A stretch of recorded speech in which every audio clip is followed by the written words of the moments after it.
verso 6.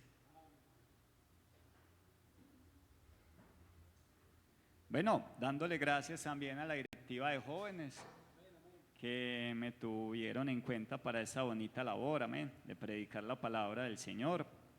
Y bueno, gracias por esa invitación.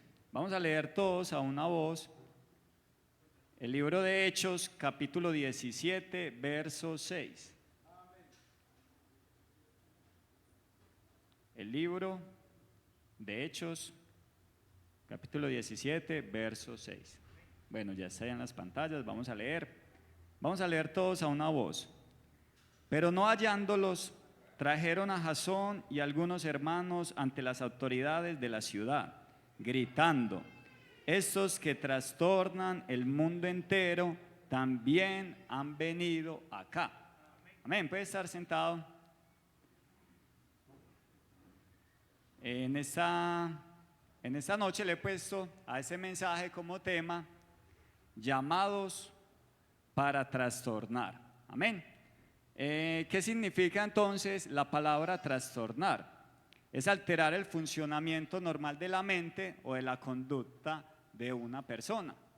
Ahora bien, haciendo un contexto del versículo que leímos allí en Hechos 17, los versículos que hay anteriores nos hablan acerca cuando Pablo y Silas llegaron a Tesalónica.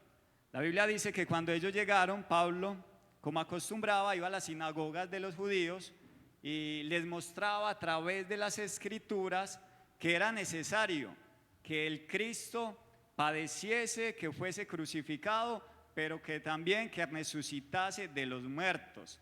Y el apóstol Pablo les decía a los que estaban allí en la sinagoga: y a este Jesús al que yo predico es el Cristo, es decir, es el Mesías, el Salvador del mundo. Y a causa de esto, entonces, la Biblia dice que habían muchos que creían y que seguían a Pablo y a Silas, pero que habían otros judíos que tenían envidia, y estos judíos hicieron como un complot y armaron ahí una turba y fueron donde estaba Pablo y Silas, y ahí entonces nos encontramos en el versículo 6, donde dice de que los llevaron a las autoridades y les dijeron: vea, empezaron a gritar y decían: vea, los que trastornan el mundo entero también han venido acá. Amén. Y en esta noche el llamado, querido joven, amigo, hermano, que estás aquí, es que Dios se hace un llamado para trastornar el mundo. Uno puede trastornar al mundo en un sentido incluso de la parte mala. Hay personas que han trastornado el mundo de una manera mala, ¿cierto? Conocemos a personajes como Hitler,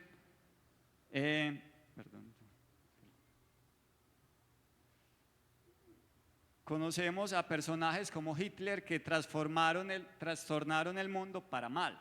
Pero en esta noche la invitación y lo que acabamos de leer es una historia y un llamado para trastornar al mundo para bien. Amén. Hablando un poco acerca del apóstol Pablo, que era el que estaba liderando esta misión en aquel momento, podemos ver entonces que Dios en San Mateo 10:24 nombra a unos apóstoles, y podemos ver allí los nombres de los apóstoles, ¿cierto? 12 apóstoles. Luego hay Judas Iscariote que se tuerce, ¿sí? Y llaman a otro apóstol que se llamaba Matías. Y después de que estaban todos los 12 apóstoles convocados, esos eran los principales hombres que iban a trastornar la humanidad. Pero déjeme decirle que a pesar de que ya había una convocatoria, a pesar de que Dios ya había hecho un llamado, todavía estaba por allí un hombre que Dios tenía reservado para trastornar el mundo. Y quizás de pronto ya nombraron las directivas, ¿cierto? Ahorita en diciembre nombraron las directivas y de pronto algunos de los que hay acá no quedaron en alguna directiva o no quedaron de pronto en el cargo que querían. Pero eso no debe ser motivo para que usted le sirva a Dios como le debe de servir. El apóstol Pablo dice en 1 Corintios y dice: y al último de todos, como a un abortivo, me apareció a mí. ¿Sí? También dice que entre todos los apóstoles, entre todos los que habían, él fue llamado como último. Y déjeme decirle que Dios no hace un llamado cada año. Dios está dispuesto para cuando usted tenga esa intención de ir al llamado de Dios, de servirle a Dios, Dios le va a dar esa unción, Dios le va a dar esa investidura para que usted sea uno de esos que trastornan el mundo. Amén. Y a modo de introducción, quiero hablar secularmente de personas que trastornaron el mundo, así muy ligeramente. Dice, el tiempo con frecuencia demuestra que la mayoría de veces la gente se equivoca. Dice, cuando Isaac Newton anunció el descubrimiento que había hecho de las leyes de la gravitación universal, se burlaron de él como un matemático loco. Cuando Galileo insistió en que la Tierra daba vueltas alrededor del Sol, le hicieron un proceso por hereje. Cuando Louis Pasteur dijo que la gente podía ser inmunizada contra el poder de ciertas enfermedades por medio de vacunas, muchos lo criticaron e incluso un enemigo suyo lo desafió a un duelo. Podemos ver que incluso en toda la historia hay personas que se levantaron para trastornar al mundo secularmente, y aquellas personas en su momento no tuvieron un crédito, o de pronto la gente se burlaba de ellos y decía, no, aquella persona no está calificada, o lo que está diciendo es una locura, eso no tiene ninguna base científica. Pero hoy en día podemos ver que la mayoría de gente estaba equivocada. Y trayéndolo al plano espiritual, me llama mucho la atención de un joven de Gales que llevó a cabo un avivamiento. El avivamiento cristiano de Gales de 1904-1905 fue un movimiento de renovación espiritual que se extendió por todo el país. Aquel movimiento fue dirigido por un joven minero llamado Evan Roberts. La Biblia dice que aquel joven tenía una gran visión, y era de que por ahí 100,000 almas llegaran a Cristo. ¿Y a cuántos nos parece loco esa visión, cierto? De pronto no nos parece que tiene como sentido común o que está dentro de lo normal. Pero aquel joven, mientras los demás veían de pronto una serie, trayéndolo al mundo actual, mientras los demás estaban por allá disfrutando de los placeres de la vida, aquel joven estaba en su cuarto orando a Dios, pidiéndole a Dios. Y durante muchos años, no fue de la noche a la mañana, durante muchos años aquel hombre le estuvo pidiendo a Dios por un avivamiento. Y dice la historia que en Gales hubo un avivamiento que se extendió por todo el país, y que aproximadamente entre 100,000 y 250,000 personas en cuestión de meses fueron impactadas por el Espíritu Santo. Y eso llevó a que incluso los periódicos de aquel país, de que en todas las emisoras se hablara de aquel avivamiento, porque había tenido grandes consecuencias, de que la tasa de homicidio había bajado, de que los que iban a la cárcel ya había disminuido. Entonces, ejemplos como estos nos deben de motivar a que haya un gran avivamiento. Amén. Bueno, y hablando de la Biblia, podemos ver en la Biblia varios personajes que incluso tenían una edad joven, que trastornaron la vida de muchas personas, ¿cierto? ¿Y a cuántos nos gusta la historia de José, cierto? Hay muchos que conocen la historia de José porque en Semana Santa suelen dar, es una de las películas que más le gusta a las personas. José, a su corta edad, fue uno de los jóvenes que quedó en la historia, que trastornó el mundo para bien, para Dios, en el propósito de Dios. Pero quiero hablar un poco acerca de otro joven, de David. David tenía, dicen los historiadores, que tenía aproximadamente entre 16 y 20 años, más o menos la edad que está Sarita, Manuela, gran parte de los adolescentes que están acá. Esa edad tenía David.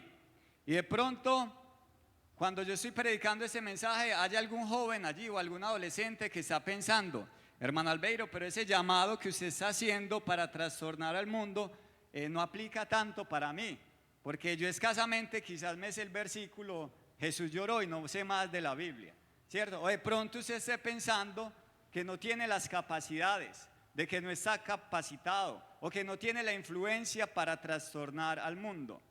Pero en Dios y en la iglesia no se trata de las capacidades que tú tengas, porque acá nosotros no trastornamos al mundo con nuestras capacidades, sino que trastornamos al mundo con el poder del Espíritu Santo. Amén. Es Dios el que vence al mundo, no somos nosotros. Y cuando el profeta Samuel llegó a la casa de Elí, Dios entonces decidió suceder el reinado de Saúl y le dijo a Samuel, vea, vaya a la casa de Elí porque de allí me voy a sacar a un rey. Y cuando Samuel vio a Elías, lo vio todo grande, ¿cierto? De pronto tenía muchas capacidades, de pronto tenía una teología, tenía muchos estudios, estaba capacitado, pero Dios le dijo, no, este no es, no mires a su parecer porque yo lo desecho. Porque el hombre mira lo que hay delante de él, pero Dios mira lo que hay en el corazón.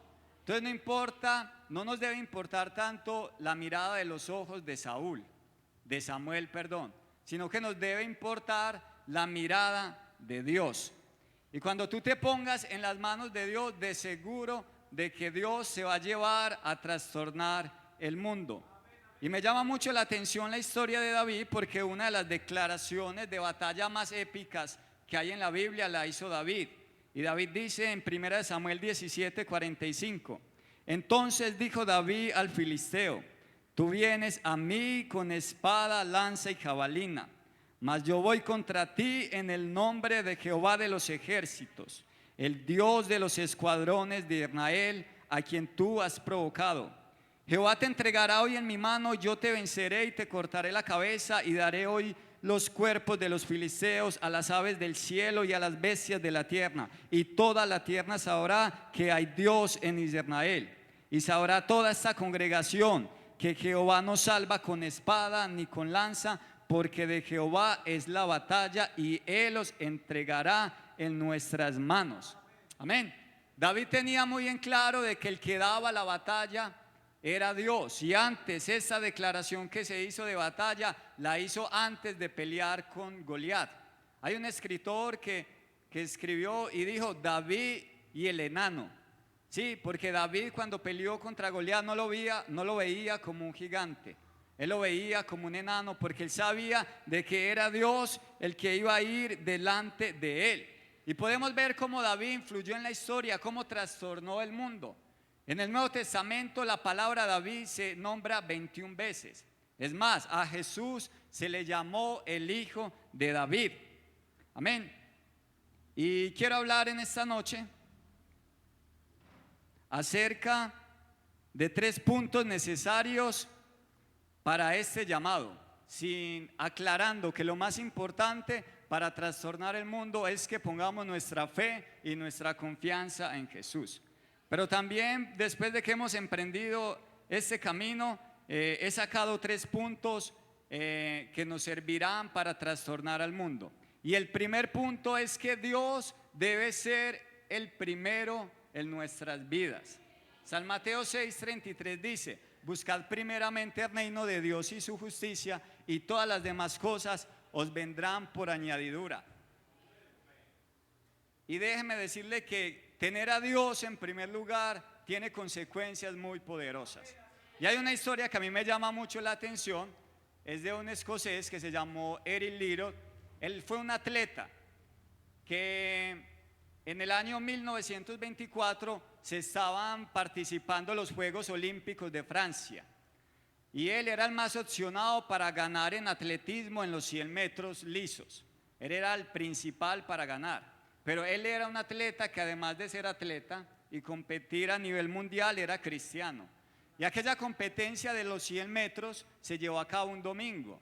Y él sacaba los domingos para estar en la iglesia, para descansar, para estar con el Señor. Entonces Eric Liddell dijo, he tomado la decisión de que no voy a participar en los Juegos Olímpicos. Era el más opcionado.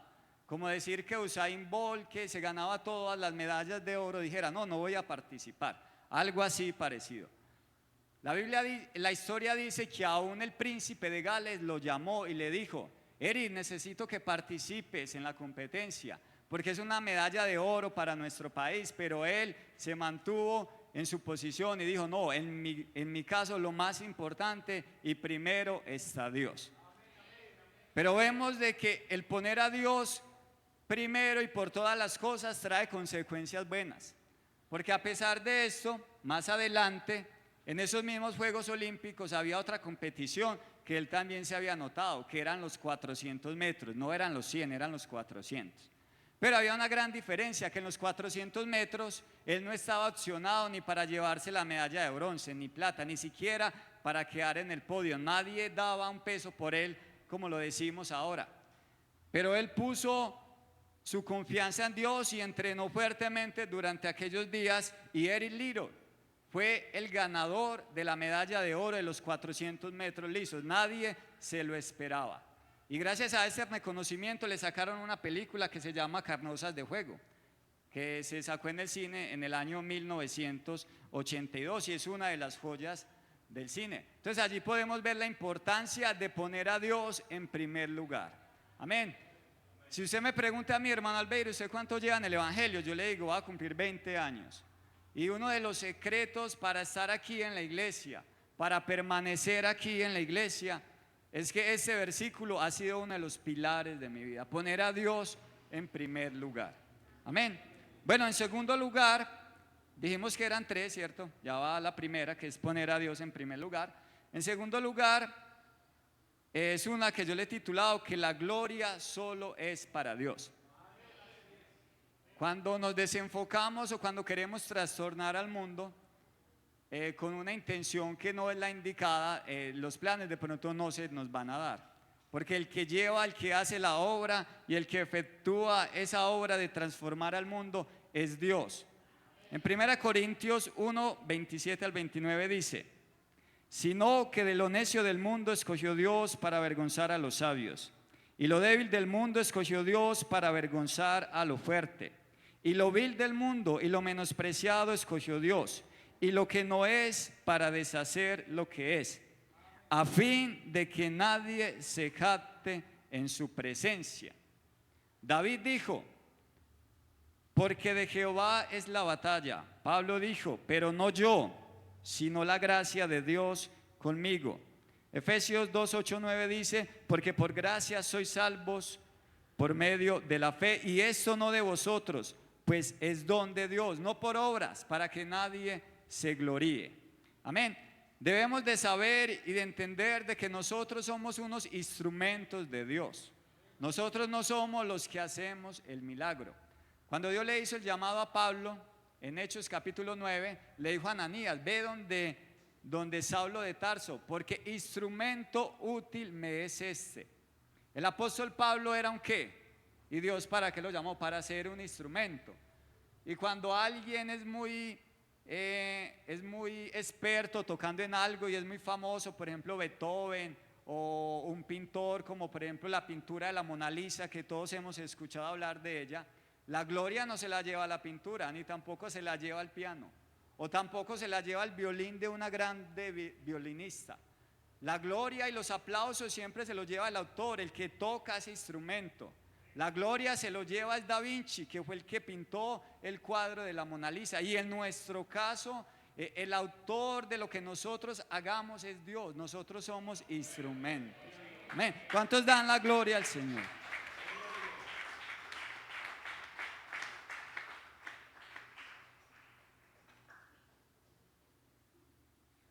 Bueno, vamos a pasar al punto 3. Entonces la primera es tener a Dios en primer lugar, ¿cierto? La segunda, ¿cuál es? De reconocer de que la gloria es para Dios. Porque la vanagloria es un pecado que está desde el principio de la humanidad, desde que Satanás pecó hasta que nos morimos. Desde que usted nace hasta que se muere, usted va a tener que luchar con esa tentación de la vanagloria, ¿cierto?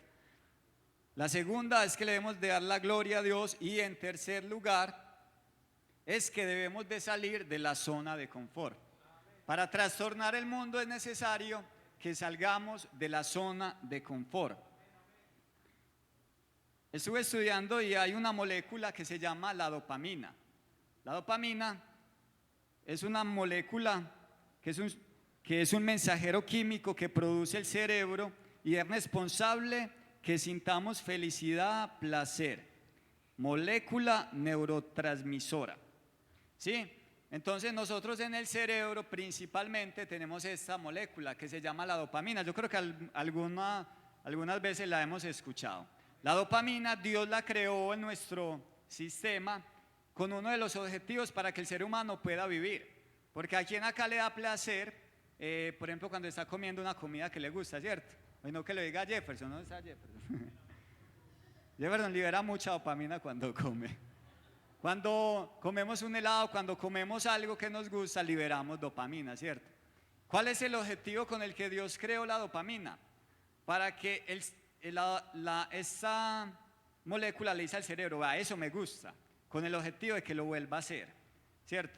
Entonces, cada vez que usted come, usted siente un placer. De hecho, el comer es uno de los placeres de la vida, ¿cierto? También el tener relaciones sexuales es uno de los placeres de la vida. ¿Y por qué? Porque si nosotros no comemos, ¿qué va a pasar? Nos morimos. Y si nosotros no tenemos ese deseo de tener relaciones sexuales, tampoco nos vamos a multiplicar, ¿cierto? Entonces, el sistema anatómico del cuerpo y esa dopamina, su principal objetivo es eso, es ayudar para que el ser humano pueda sobrevivir. Hicieron un experimento y a una ratica le quitaron esta molécula de la dopamina y ella no volvió a comer porque comía y eso no le generaba ningún placer y se murió de hambre. Entonces, esto es un sistema que hizo Dios para que el ser humano pueda sobrevivir.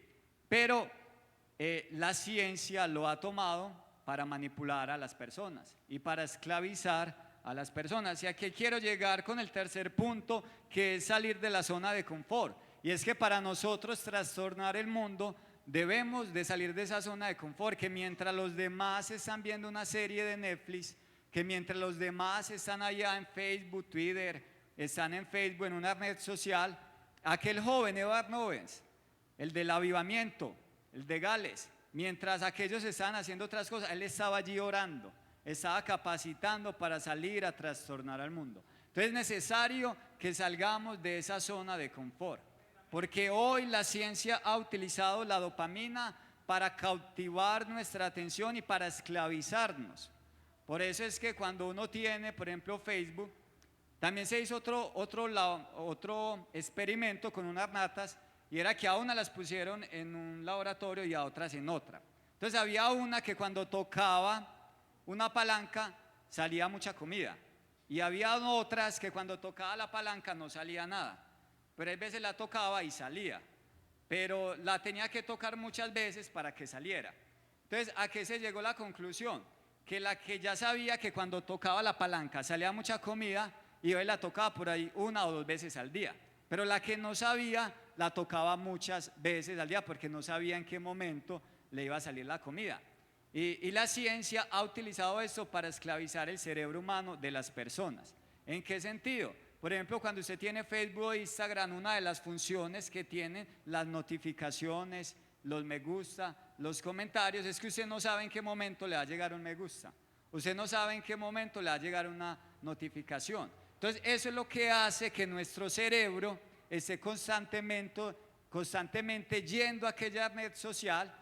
¿Para qué? Porque cuando usted ve un comentario, cuando usted ve un me gusta, eso le da felicidad a usted, porque eso estimula la molécula de la dopamina. Entonces le estamos dando un mal uso a la dopamina. La dopamina, por ejemplo, también lleva a que las personas caigan en una adicción de las drogas, en adicción de otros vicios, porque la dopamina no sabe diferenciar entre el bien y el mal. ¿Y qué quiero llegar con este punto, querido joven que estás acá?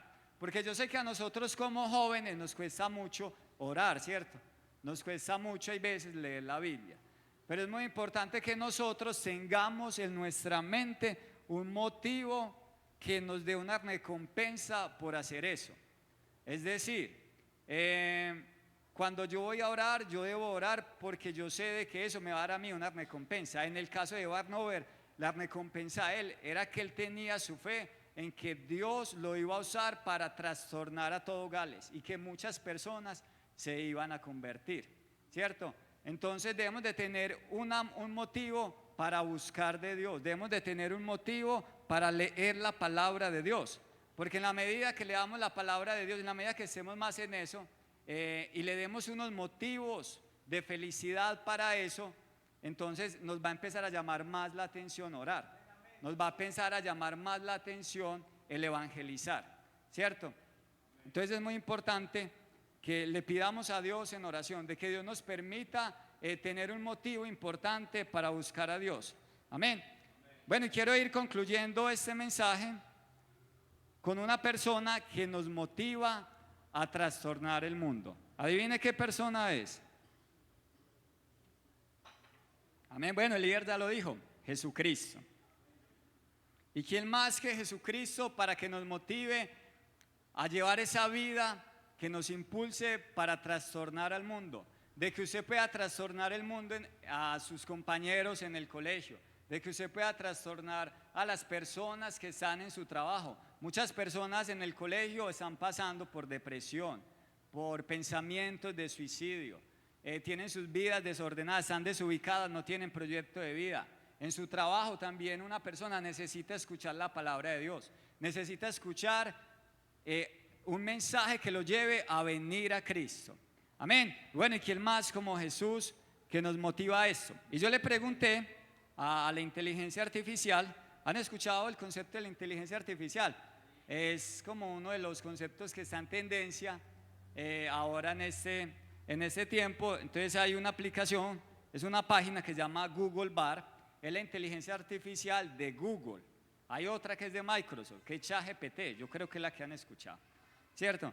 Pero la de Google Bar yo le pregunté y puse la pregunta: el personaje de la historia, dije, ¿cuál es el personaje de la historia que ha impactado más la humanidad?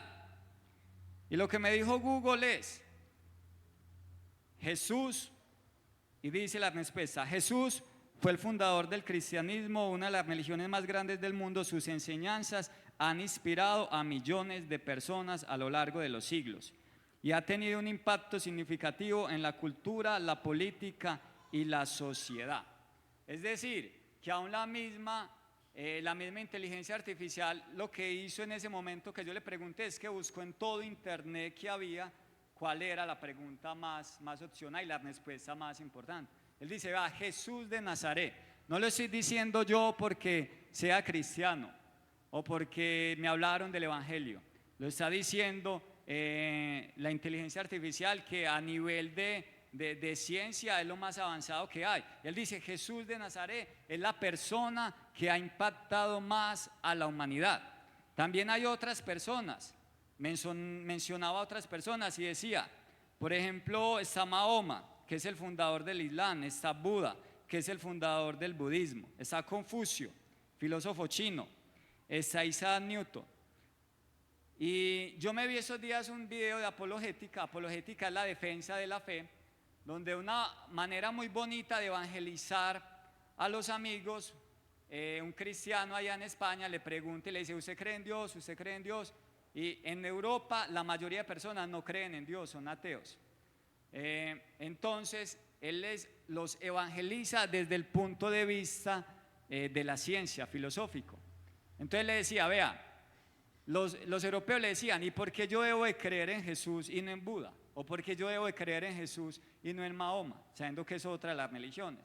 Entonces le decía, vea, la gran diferencia que hay entre Jesús, entre Buda y Mahoma, es que Jesús fue el único que él se declaró, que él mismo dijo, yo soy Dios. ¿Sí? Jesucristo mismo se declaró, a comparación de los otros líderes religiosos y fundadores de las religiones con más seguidores, a diferencia de ellos, Jesús dijo, yo soy Dios. Un doctor en una universidad haciendo una magistral apología de Cristo, entre otras cosas, lo define como el mayor fenómeno que ha cruzado el horizonte de este mundo. Es la pieza central de la civilización. Él es incomparable, él no tiene precedente. Es la idea más elevada de la literatura, es la más alta personalidad en la filosofía. Él es la doctrina fundamental de la verdadera teología. Él es el único calificado para ser Salvador, todo suficiente. Jesucristo, querido joven y querido amigo, debe ser la motivación más grande para trastornar al mundo. Y hoy nosotros estamos aquí porque su evangelio, porque su obra, porque su plan salvífico nos trajo a este lugar. Amén. Bueno, yo le invito a que esté en pie. Vamos a orar al Señor. Bueno, que no se nos olviden, tener a Dios en primer lugar. La gloria es para Dios. Y por tercero, ¿qué es? Salir de la zona de confort. Amén. Bueno, vamos a orar y qué bueno que la palabra de Dios pueda hacer un efecto y que usted se la lleve allí en su corazón, que a pesar de que de pronto no es una palabra para que usted esté llorando, para que esté movido, pero que sea una palabra para que haga efecto en su corazón y para que usted la pueda poner por obra. Amén. Amado Dios, amado Señor, te damos gracias, Señor Jesucristo, en esta noche porque me permites predicar tu palabra. Te pido, Señor, en el nombre de Jesús, que tu palabra haga un efecto en la vida de aquel joven que la escuchó. Que tu palabra, Señor, haga un efecto en la vida de aquel amigo, de aquel hermano. Porque tu palabra dice que es como espada, que es más cortante que una espada de dos filos, que penetra hasta partir el alma, las coyunturas, los tuétanos, que discierne los pensamientos y las intenciones del corazón. Guárdanos, Señor, y úsanos, Señor, para trastornar al mundo con tu palabra, Señor. En el nombre de Jesús oramos, amén. Para muchos, Jesucristo, a quien yo amo, no es más que un pobre malhechor. No es más que la burla de los gentes. No es más que un profeta que murió. Para mí es el Rey del universo. Para mí es el principio y el fin. Para mí Cristo es el Dios eterno, siempre en todo Él es todo para mí. Unos dicen que él fue un pobre carpintero, otros dicen que fue sabio y nada más, otros dicen que Jesús no fue sincero y que del gran real no fue jamás. Para mí es el Rey del universo. Para mí es el principio y el fin. Para mí Cristo es el Dios eterno, siempre en todo Él es todo para mí, siempre en todo Él es todo para mí, siempre en todo Él es todo. Aleluya. Para mí. Alabanza. Gloria al Señor Jesús. Gloria al Señor. Gloria al que vive, al que reina, al que permanece, porque Él es el Dios eterno. Aleluya. Bueno, damos gracias al Señor en esta noche, especialmente por los amigos, especialmente por ellos, porque ellos pueden tener un encuentro personal con el poder del Evangelio. Ellos pueden experimentar lo que usted y yo un día experimentamos. Aleluya. Y ese gran movimiento comenzó allá en el día de Pentecostés. Y todavía sigue. Aleluya. Porque el evangelio es lo que cambia y transforma. Aleluya. Aquí no estamos reformando. Aquí estamos transformando. Una cosa es reformar y otra cosa bien diferente es transformar. Gloria al Señor.